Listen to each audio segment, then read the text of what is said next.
Hello and welcome to our channel. In this tutorial you will learn how to zip and unzip files on iOS 13. In iOS 13 it is super easy to zip and unzip files, all thanks to the newly added feature to the Files app. To zip a file, simply navigate to your desired file in Files app.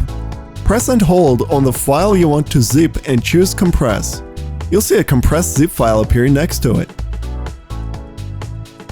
To unzip files, simply navigate to a zip file and tap on it. The contents of the archive will appear next to it. It's that simple to zip and unzip files in iOS 13. What other features would you like us to cover in our next videos? If you liked this video, don't forget to give it a thumbs up and subscribe to our channel, and make sure to press the bell button to be the first to know about our new videos.